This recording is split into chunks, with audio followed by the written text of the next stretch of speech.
अरे माँ, ये सब क्या करने लगी आप सुबह सुबह? इतनी जल्दी क्यों उठ गई? मैं हूं ना, मैं सब कर लूंगी। तुम पर कैसे सब छोड़ दें। अब ये घर तो मेरा भी है ना, तो मुझे ही सीखने दीजिए। और मुझे कोई दिक्कत होगी तो मैं आपसे पूछ लिया करूंगी। ठीक है, जाइए आराम कीजिए।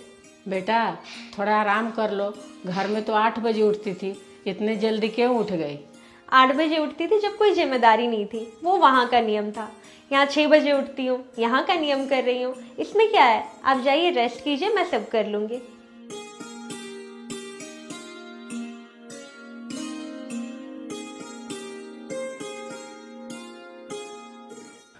हनी, हनी जल्दी चलो ना, कितना तैयार होगी?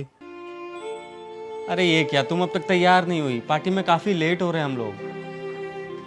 अजी ऐसा कीजिए ना, आप अकेले ही जाइए पार्टी में। क्यों भाई, क्या हो गया? सुबह तक तो पार्टी में जाने के लिए खूब उछल रही थी। अरे इतनी हाई फाई पार्टी किसी किसी को नसीब होती है। हाँ, पर माँ भी तो किसी किसी को नसीब होती है ना। वो ऐसा है ना, उनकी सुबह से तबीयत ठीक नहीं लग रही है, तो मैंने सोचा मैं यहीं रहकर उनकी सेवा करूंगी। उनका तो काम है मुझे पार्टी में भेजना, पर मैं नहीं जाऊंगी। सो केयरिंग, सही बोल रही हो बिल्कुल।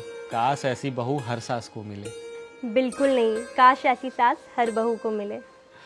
चलो ठीक है, माँ का अच्छे से ख्याल रखना, मैं जल्दी आ जाऊंगा। ठीक है।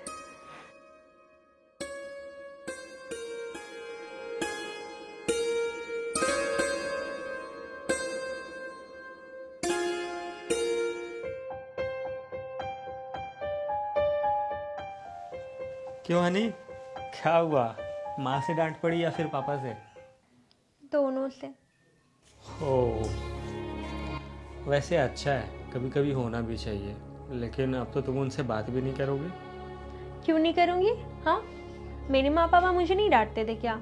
और ये सिर्फ आपके माँ पापा नहीं, बल्कि मेरे भी है। हनी, तुम्हें जब भी माँ पापा डांटते हैं तुम उनकी बातों का बुरा क्यों नहीं मानती हो?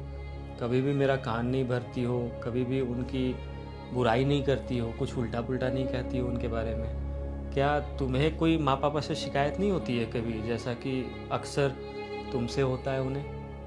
माँ पापा से क्या शिकायत? अगर मुझे कोई दिक्कत होगी तो आप हो ना, और उनकी बातों का कभी बुरा भी नहीं मानना चाहिए। अगर माँ पापा को कुछ बुरा लगा है तो वो हमें ही सुनाएंगे ना, किसी और को तो नहीं। तो ये सारी बातें मैं आपको क्यों बताऊं, आपको भी परेशान क्यों करूं? मुझे इतनी समझ तो है ना कि आपको क्या बताना है और क्या नहीं। उस घर को बर्बाद होने से कभी कोई नहीं बचा सकता, जहाँ अपनों से बात करने के लिए लोग दूसरों से राय लेते हो। मिट्टी का मटका और परिवार की कीमत सिर्फ बनाने वाले को पता होती है, तोड़ने वालों को नहीं।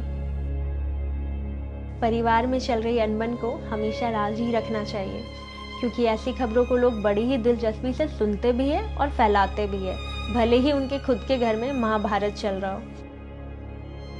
बहू, मम्मी जी बुला रही है, मैं आती हूँ।